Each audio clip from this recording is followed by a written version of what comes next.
1 Kings chapter 19.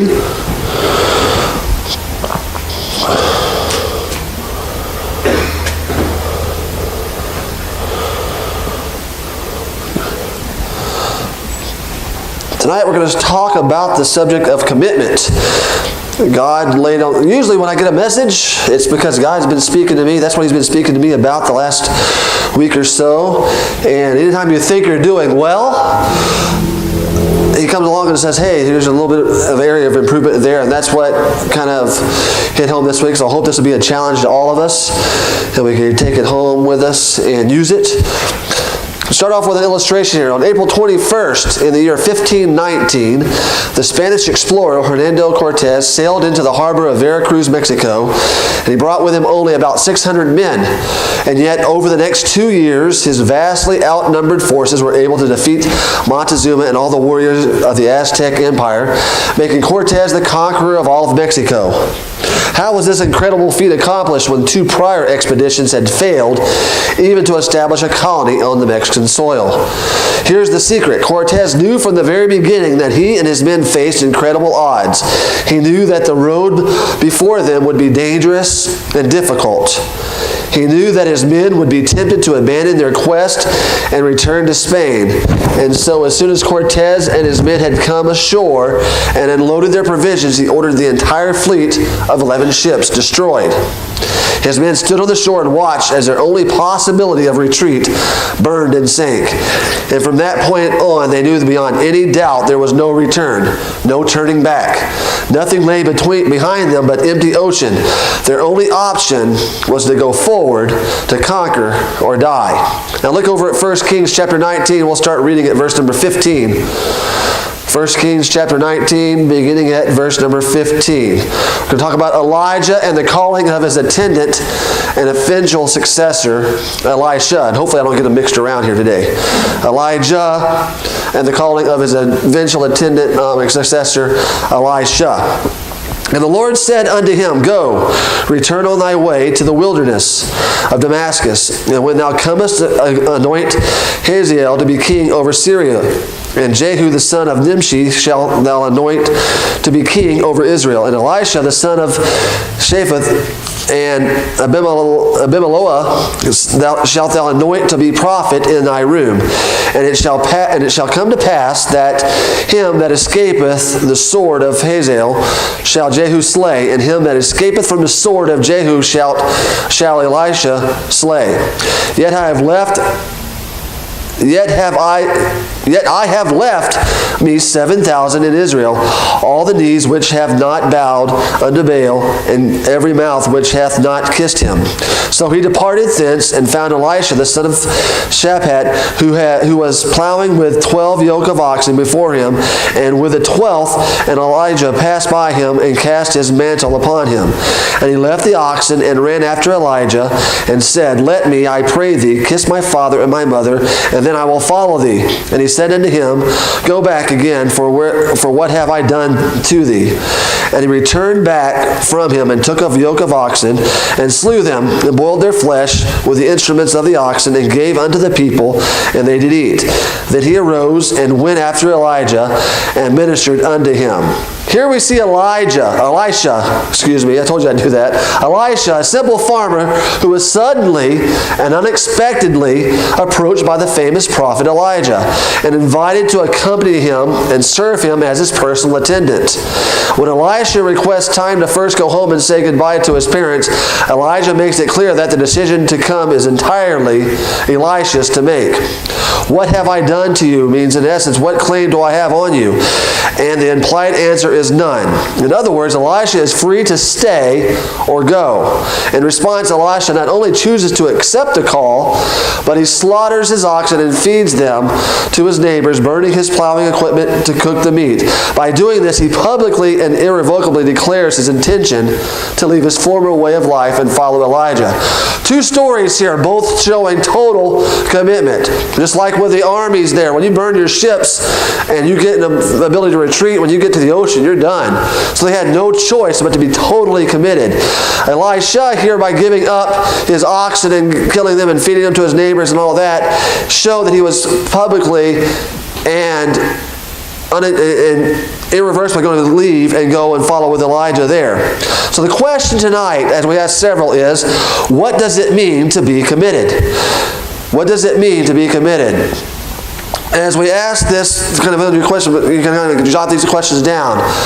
What level of commitment do I have? What are some things that I have that I'm totally committed to? Hopefully we'd have some things that we're totally committed to. We're going to make some application here at the end. And what are some areas in that level of commitment that could improve? As I say, normally that when God lays a message on my heart, it spoke to, almost always it spoke to me first. And this one definitely has. And we all make mistakes. We all have that time when we've committed to something and we blow it. Or we forget to say something or let someone know about something there. And it happens. But the key is, do we make a habit of that? Or is it just the one-off? Okay, when you say something, you can say, I know if I call such and such, they're always going to be there for me. I'm pretty much sure if I called our pastor, me and my father-in-law, and say, hey, I need help, and this is what I need. Hey, I can't get my tire off. He may not want to come help me, but he's going to come help me. I can count on that. Just like I hope that he knows if he says, I need some help digging in the yard or whatever, I'm going to come over and do that. I may not always want to, but if you're going to be honest, you may not want to, but you do it because it's family. Same thing can happen within our church. Hopefully we can build up in the challenges that we have people within our church, and are we those types of church members that are able to be counted on like that? So what does it mean to be committed? It means making a firm choice. It means not worrying about keeping your options open or leaving yourself a way out. It means pursuing something wholeheartedly with no contingency plans to fall back on. It means being 100% sold out to a person or a cause or a goal, not holding anything back, not keeping anything in reserve. So as you go through that, firm choice. A firm choice. And this kind of applies here. If you're on afterwards, usually afterwards, a lot of the Sunday nights, we'll go out to eat. The pastor and I and the family and stuff, because usually it's just easier. We go out to eat and stuff. And the question's always asked, where do you want to go? And the question usually answered, I've been guilty of this. I don't care wherever. You just, in other words, when they're not making a firm choice, there, we kind of leave it on the fence. You make the decision. Oh, I don't want to make the decision. You make it. Or we have it, hey, you can go anywhere you want. And you name a place. Oh, I don't want to go there. Oh, I don't want to go there. You make the choice. That's not being committed there. And it's a loose thing that happens within the church, or happens going out on a visitation. If you've visited anybody, the worst things that I want to hear from someone is, hey, I'll be there on Sunday. Don't tell me that. When they haven't been in church, they're probably not, in my mind, not going to be there on Sunday. They're just trying to make themselves feel better. And they say that, or I'll be there if I get all my stuff done. They've left themselves a contingency plan. If everything works out, or if I have nothing better to do, I'll be at church. If I have nothing better to do, I'll come up and help you out there in the yard. If I have nothing better to do, that's what there. And we need people, and we need especially men, but women as well, that'll stand and say, okay, I'm going to make a firm choice. I'm going to be committed to some things. And again, we'll make application at the end as we kind of lay some groundwork here. Now, the idea of being this committed to anyone or anything makes some people uncomfortable. Most people just are afraid of commitment. It feels risky. It feels like if they're going out, that they're going out on a limb. What if the person you've committed yourself to lets you down? That's the excuse of me. Well, what if I commit to this person to do something, they let me down? Well, when it comes to serving the Lord, who are we really committing ourselves to? Are we committing to serving the Lord, or are we committing ourselves to that person there? Now, in my own life, I try to keep both. I don't want to let people down, but more importantly, I don't want to let my Lord down. And I want to be the person that says, if I'm going to do something, I do it. But it feels like that person lets them down. What if the cause turns out to be not as worthy as you thought? Sometimes people won't do something for the Lord, or do something they should do because, it seemed like a great idea, and then you get into it, oh man, that's just not going to work. And they're afraid of that failure there. And there's a lot to be said for caution. God doesn't call us or doesn't want us to be reckless or foolhardy. He doesn't want us just to go out without ever thinking and without planning things out and say, I'm just going to do this and have no idea how we're going to accomplish it. Think about this pavilion. What if Pastor, myself, Johnny, and Doug, and Josh, and Will, and we decided we're going to go build this thing. Those sticks are out there. All the stuff's out there. Let's go put it up. We don't need any plans. Let's put it up. What are the results going to be of this? We can be totally committed to that, and we're going to start picking that out and start lifting up. Man, this is work. We're going to get makeshift ladders up there. We're trying to hold it up there, and it's heavier than we can handle. We're probably, I'm guaranteeing, going to give up at some point. You know, when we get Tom, the engineer, that's going to look at this and say, oh, this is never going to work. Not a good idea. That's not what we're talking about when it comes to serving and doing things for the Lord. God gives us plans, and you look at the Bible, there's plans all through the state there, but sometimes it does take the faith to dream something and to go with it. But once we've determined our path that we're going to take, once we've discerned to the best of our ability what God is calling us to do, then what he wants are sold out followers. Excuse me, sold out followers who won't look back when the going gets tough. That's why a lot of people don't commit. That's why you see so many people today that don't live together instead of getting married. They don't want to be totally committed. They want to leave themselves an out. They'll say, well, we're just going to try this out. If it works out, and next thing you know, the 1 year, the 2 years, the 3 years, whatever, and they just never make that final commitment. Or even at jobs, they don't want to hold jobs. Well, I'll try this job out, but if I don't like it, or if it gets too political, or if they show favoritism here, I'm out. Well, I've never worked at a place that didn't seem to be political or favoritism, or someone gets away with stuff that I would never get away with. And it happens all over the place. Again, you have to put your eyes on the right thing there. What God wants are disciples who are so committed to Him that they burn their bridges or their boats or their oxen. Disciples who will jettison whatever is holding them back and who will follow Him wherever He leads. Are we that kind of disciple? Or do we want to be that kind of disciple or follower of Christ? So I ask the question, are we sold out for God? Here in our church, Victory Baptist Church, the congregation, are we sold out to God? Are we determined to seek after God with all our heart, soul, mind, and strength? Or are we trying to have it both ways? Are we trying to serve God just enough to keep Him happy, just enough to keep our conscience quiet, while at the same time we're also falling after the things of the world, things that we want to do? No more certain way to make yourself miserable to try to serve God and also serve the world. You'll be miserable. And also serve yourself. It doesn't work that way. If you're going to follow after Christ, if you're going to commit and make that type of commitment, it's going to cost something. We're going to have to sacrifice something. But in my experience, when I do that, I look back, and I think a few weeks ago, and anything that I've done, anything that I do, whatever, it's not to say, hey, look what I did. It's just learning through the years to try to please God. And I couldn't be here for the work day on Saturday. I have to work on Saturdays. I hate working on Saturdays, but I have to do that. And that's the job that God's given me right now to provide for my family, so I have to make that peace. So I couldn't be here on Saturday, so I came over on Thursday when it was real cold still and got the mulch over here and tried to contribute that way. And when I found out I didn't really want to do it, but I was like, okay, I said I'd get it over here, I'll do it. And I laid some of it out so that I did part of that job there. But what I found was it only took me about, I think I got over here at 5 and I was done by 7. That evening felt like it was longer than the evenings I go home and I don't do anything but sit down and do whatever. It's like God gave extra time, or it seemed like it was longer there. And I found that time after time after time. Came over and cut the grass on Thursday because I thought the funeral originally was going to be here, and it looked awful out there. And it just rained. It took about an hour. And next time I look at the clock that evening, and it's only like 8:30, 9 o'clock. I was like, man, I've already done all this. I think, it kind of goes along with our tithe. When you try to budget, we've said before, it never works out on paper. But when you just do it, I think it works out. I think that's true of our time that God does. We just give God part of our time here, and we're all busy. I don't know if there's anybody in here, but except for maybe the retired people, and they find things that do their thing that aren't busy. We can always find a reason not to do. And we're not asking that we do everything 24/7, but we can always can we find an hour here, an hour there? And maybe we don't want to, and that's where the next person comes along and says, hey, I'm doing this. You want to come help me? And we get it done together, and then while you're doing that, you've got the fellowship. That's the type of commitment that God's asking to do. Are we that committed? Or when we do something, oh man, I said I'd do that, but man, I'm just really tired today. I think I'll do it tomorrow. I think I'll do it the next day. It's my week to clean the church. man, I don't feel like, we don't need to clean the church this week. Have you ever seen this church on Friday or Saturday? It needs to be cleaned every week. We have kids that run around here and they trash the place. Sometimes I think their parents do too. Our parents, my kids. My kids are probably the worst. Their stuff gets left everywhere. My stuff gets left here.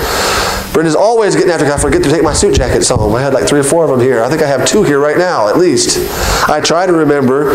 But that's the thing with saying, when you make a commitment, it's not to pastor, it's not to myself, it's not to whoever else, not to Brenda if it's something with the ladies, it's to God. Are we going to honor that commitment? Are we going to be that person that says, hey, Fred said he would do that, I don't need to worry about Fred. Fred's going to do it. I'll use the illustration of our Sunday school teachers. We've got some great Sunday school teachers. I think we've got some of the best Sunday school teachers for any size church. I don't ever lay awake on Saturday night wondering, I wonder if Penny's going to get up today. I wonder if Kathy's going to get up and be at church on Sunday. I don't ever question it. I wonder if Landon's going to make it to church on Sunday. They're there. And when they can't be there, unless they have been sick, a couple times we have to go by, that's different. That's different. That very rarely ever happens either, by the way, because I think God blesses. That Kathy is great. When she has to miss, she brings a folder in, and it has everything copied. You don't have to look in the book. Everything's right there. You hold that folder out, and everything you need is right there. Now all you got to do is study. That's the level of commitment that's worthy right there. And that's just our Sunday school teachers. We have others that clean faithfully every week. Those that cut the grass every week. Again, if we didn't cut that grass, just look out in the field because it's been too wet to cut out there. You don't want to venture out there when it's wet and you'll get stuck.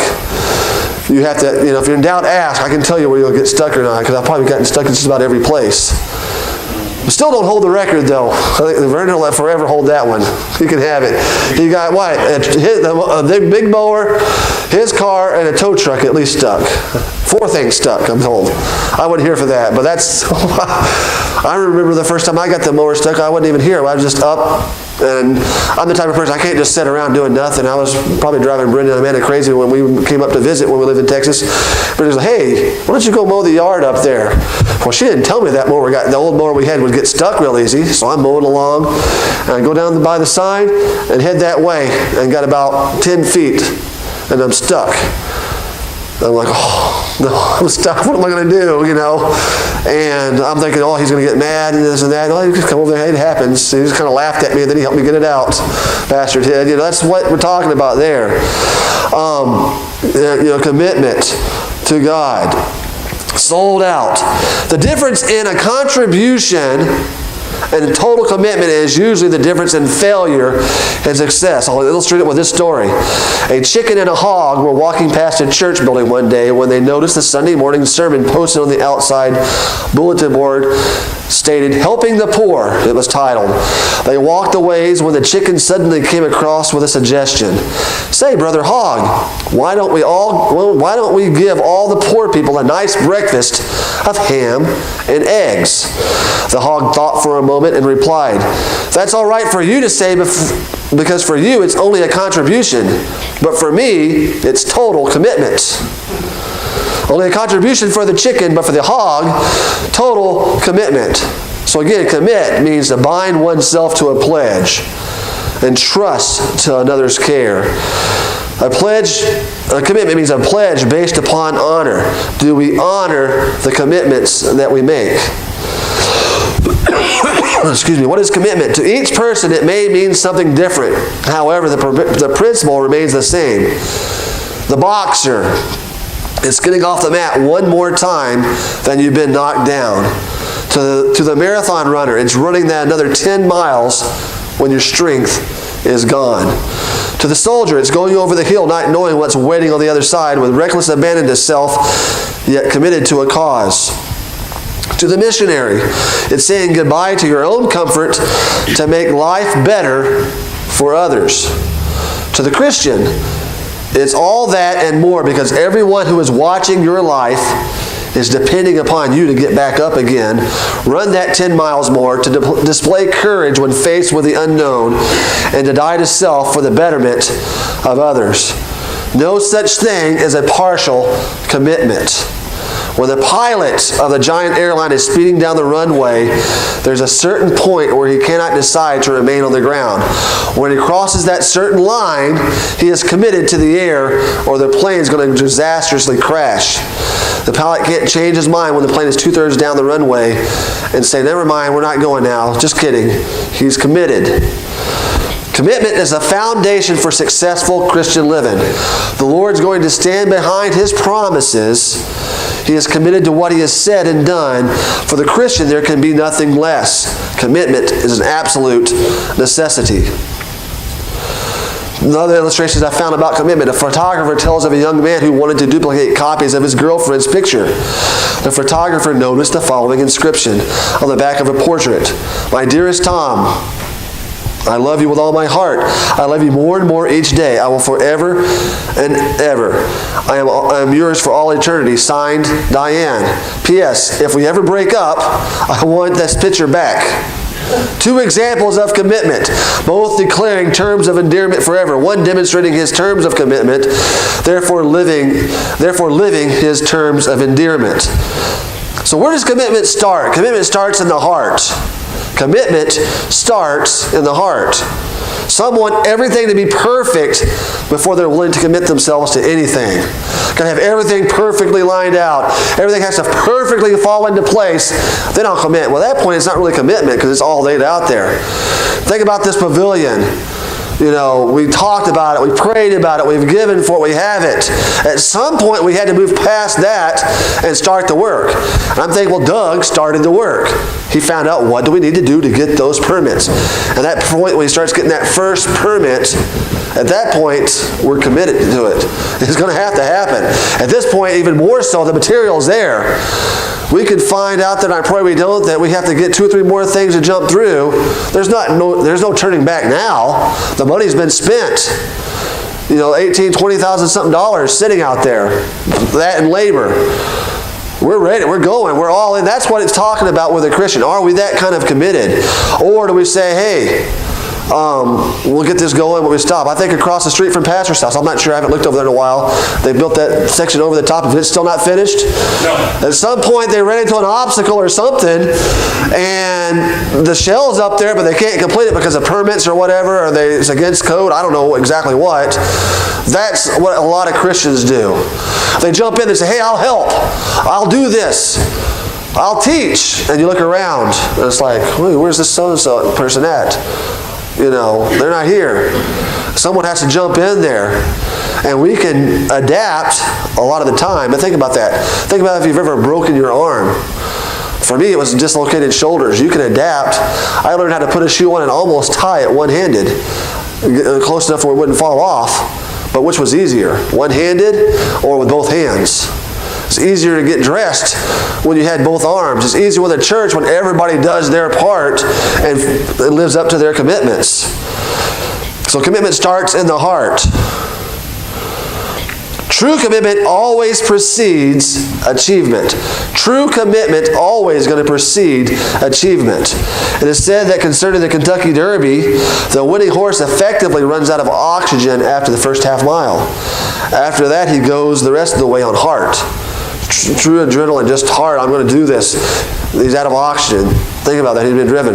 Michael Jordan stated, heart is what separates the good from the great.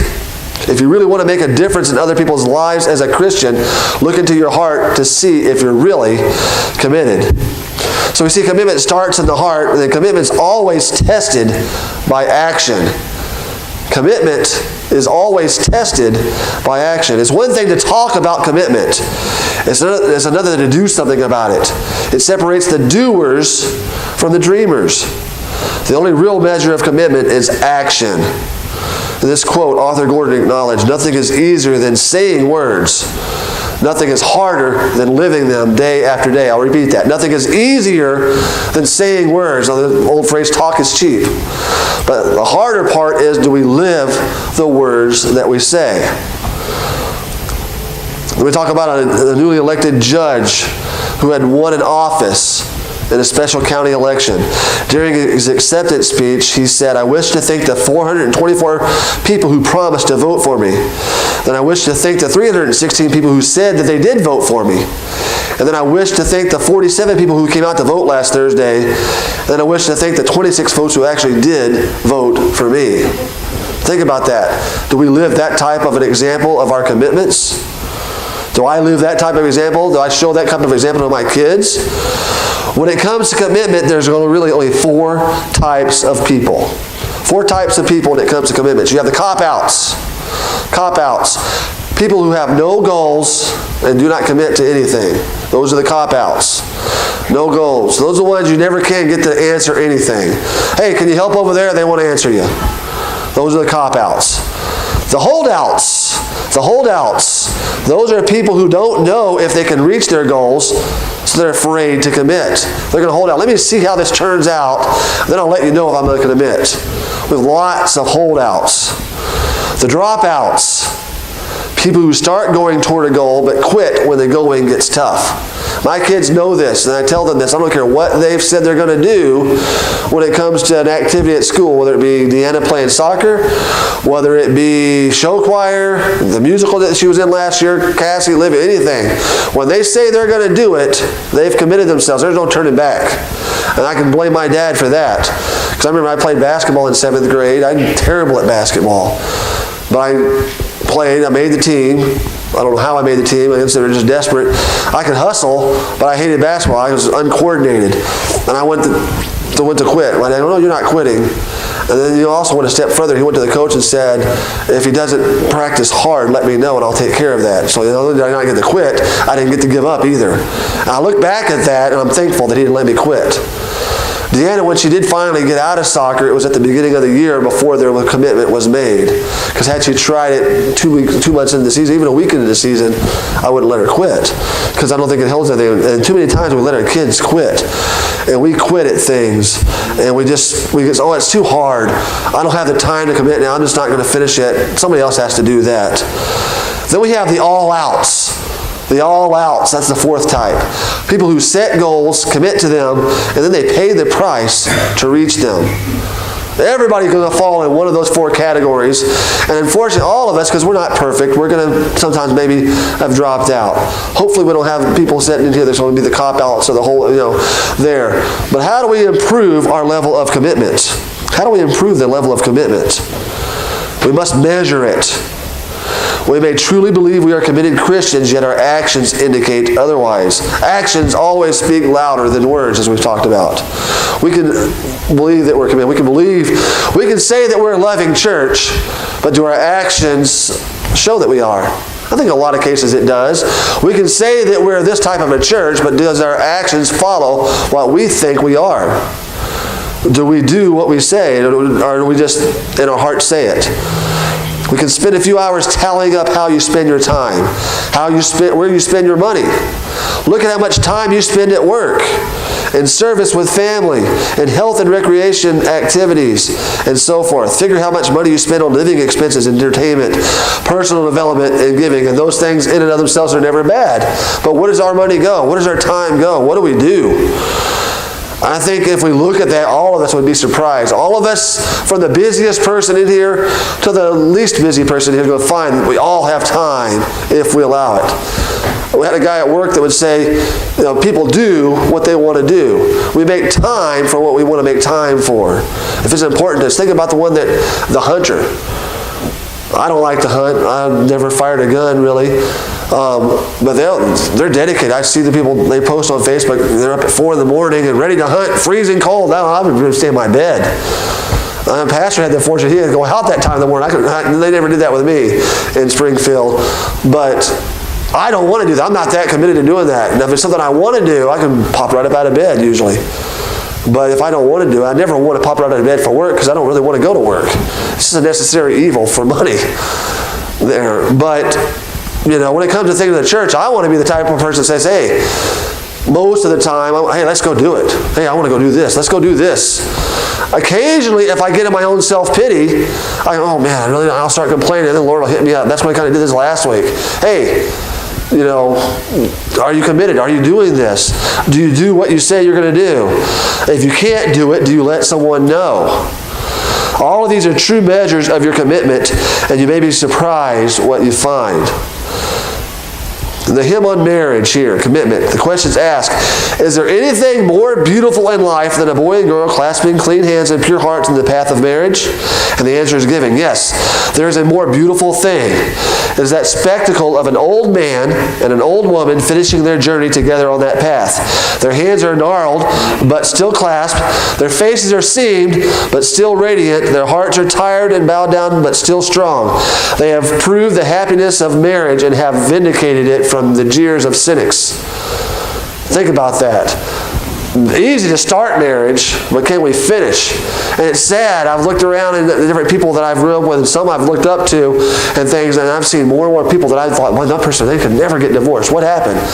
There's a lot of people that I grew up with in different things. They're divorced now. Some are even my age and they're divorced. Some have been friends I thought, man, they had a good, strong foundation. What happened in their marriage? Somewhere that commitment level failed. Somehow they left themselves an out. We don't even bring up in our house. We don't bring up, I can make Amanda so mad at me or she can get me frustrated or whatever, but divorce doesn't come up. Not an option. She'll jokingly say murder is. I'm not sure if she's joking or not. I think she learned that from her mom. But seriously, we want to leave ourselves an out. Think about commitment. I illustrate it like this. If you've ever been at Pastor's house when the pool goes up, it's freezing cold. And I admit, I don't like to get into freezing cold water right away. So you get up there on the ladder, and I'll sit there and I'll just kind of stick my toe in there. Oh man, that's cold. I don't want to get in there. And he'll jump in. Get in there, you big wimp. Right? I don't want to get in there. The only way to get in his pool is what? You get back, you take off and run, and when you're in the air, you're in. But once you get to that air, I can do that. It'll happen probably, if his grandkids had their way, he'd put the pool up next week. I'm sure he's not going to do that, but usually by Memorial Day it's up. And that water's a good 65, 68 if you're lucky degrees. I don't know what temperature it is that time. But when you jump in, you think, oh, I'm going to fall in. This is going to be freezing cold. And you go under, and it hits you, and you scream, and you get up, and then it's like, oh, this is great. That's what I think about when it's commitment at church. Whether it be whatever I've done, I'll pick on myself around here. I may not want to do it.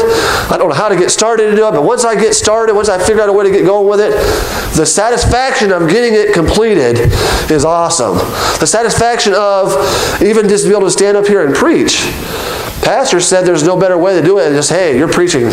You're preaching. And when we the very first time I think I ever went up I had to do an internship or something, I had to preach 3 times. We visited up there in Rensselaer, and he said, hey, you're preaching tonight. I'm what? Oh, I heard you need this for your grade. You're preaching. Man, you're talking about fear. But then once you stand up there, once you stand up behind the pulpit, and you're like, okay, you're doing it. Well, you got to give them something. And you get done with that. You go, oh, that wasn't so bad. Okay, Lord, you help me through that. Get to the next one. That's how you start your commitment. You got to know what's worth dying for. One of the questions that every Christian must ask is, what am I willing to die for? If it came down to it, what in life would you not be able to stop doing, no matter what the consequences were? Probably not a large number of things I wouldn't think that I'm willing to die for. Spend time alone meditating on those thoughts. Write down what you discover, then see if it matches your Christian ideas. Would you die for your faith? Would you die for your marriage? Would you die for your kids? All of those things I think, I'd pray that in the time, I hope I never face with that, I would die for. As a youth pastor, as a children's pastor, different things there, any kids that are around me, I'd be willing to think that I'm going to protect them at all costs. They're my kids. Any of your kids that are out there, those are my kids. When they're with me, when they're at camp, we protect the girls from the boys. Those are my girls. Keep your hands off of my girls, whether they're related by blood or not. And that's the way it should be. All right, what about your commitment to your church? What about your church? Are you going to defend your church? Do you have that level of commitment? You can use the Edison method. If taking the first step toward commitment is a problem, try doing what Thomas Edison did.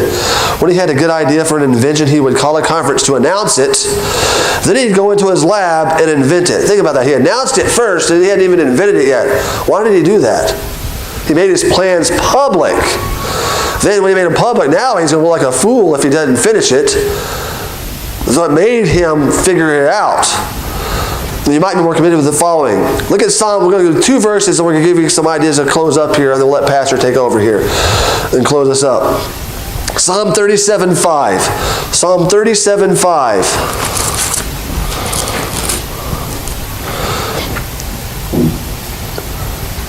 Commit thy way unto the Lord, trust also in him, and he shall bring it to pass. Commit thy way unto the Lord. When we commit our way unto the Lord and are going to trust in him, he's going to bring it to pass. God said he's never going to leave us. He's never going to forsake us. He's going to get us through. Proverbs 16:3 says, commit thy works unto the Lord, and thy thoughts shall be established. So when we commit those things to the Lord, we say, okay, I'm doing whatever it is. It might be a lot of things around the church, service-wise, are physical. They didn't tell us that. They didn't teach that part. Pastor and I joke all the time. I don't remember that part in Bible college. I don't remember wiring an electrical outlet in Bible college. Digging a fence, which I didn't get the help with that yesterday, but digging a fence for the erosion. I don't remember that class. They skipped that one. Putting in a baptistry and cutting it out with a torch thing or a metal blade. I don't remember that in Bible college. All those different things. But when you commit those things to the Lord, maybe you don't know how to get there. But when God gets us through that, you look back at the man. God, it says, establishes my thoughts. And then we want to do that. Most of the time, the things that I find that I do, it's not work. I want to do that. God puts that desire, and that's what's there. So what are some things that are worthy of our commitment? I listed 8. We could go on, and yours might be a little different, but I think all 8 should apply to everyone. What are some things worthy of our commitment? How about our marriages? Worthy of commitment. Are we totally committed to our marriages, to making them work? Or do we leave ourselves on out? We've got some that have just been newly married. We've got some that are going to be getting married later this year. We've got some that have been married for years and years and years and years. And I think of John and Ruth Ann. How many years? They've been married 60, 70 almost years, something like that.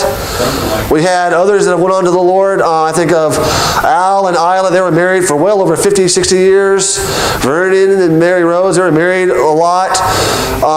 Even Dick Brinson and those, Glenn and Mark, all those people. There was a great, great men in the marriage. What to work. I remember talking to Glenn and Marge and asking them, how do you make your marriage work? I'd ask them questions like, of course, I missed that. And Marge, being the ever blunt one, would say, he had his area, I have my area, and we didn't go there. And sometimes he just went down in the basement and he took his frustrations out making stuff out of wood. And I'd go into my sewing room, shut the door, and I would make stuff, the sewing there. But we always made it work because we were committed to each other. That's great. They didn't make it sound like everything was always rosy and great. You know, and so we've had our discussions, and some of those discussions turned loud, in Marge's word. But we got over that, and we looked at the greater goal. That's commitment. Are we that committed to our marriages? Our family should be a commitment. Pastor, and we asked this other day when we did different things, family, he has a phrase, he got it from Brendan's film, I think, family does, he says. Family just does. We may not want to, but family does. Family is the ones that comes over and gets on the roof and cleans out the gutters and gets on there with a shovel and helps do this and helps spread out mulch and builds decks and works on cars even when you don't know how to work on a car. Those are things that family does. Families are the ones that protect our kids at all cost and make sure that we teach them in the admonition of the Lord and wisdom and different things there and make sure that they're growing.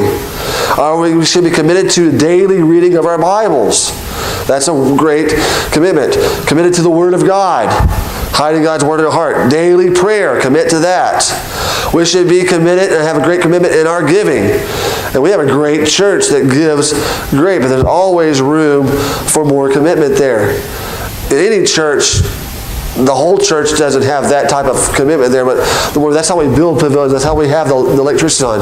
That's how, as of right now, we have the AC on, so we're not sweating as much and things. And the humidity's down. Are we committed in our giving? Do we give God what is His? And then we give above that.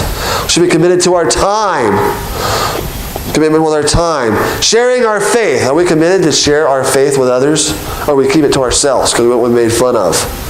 We should be committed to serving the Lord. Some it's going to be teaching.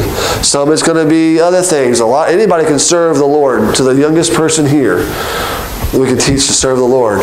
Are we committed to doing that? That's how we keep the church clean. That's how we keep the yards looking nice. That's how we fix things and chop up logs out there. All the things that this church has done. Do we have the level of commitment that's worthy of that? Are we committed to Victory Baptist Church? Are we committed to our church? Do we want to see our church grow? Do we want to see our church not grow numerically, but also grow as a family? Grow together closer. Young adults things are so important. Adult activities are so important for that. Children's activities are so important as they're outside running around now playing whatever they're playing out there. Are we committed to seeing God's best for that?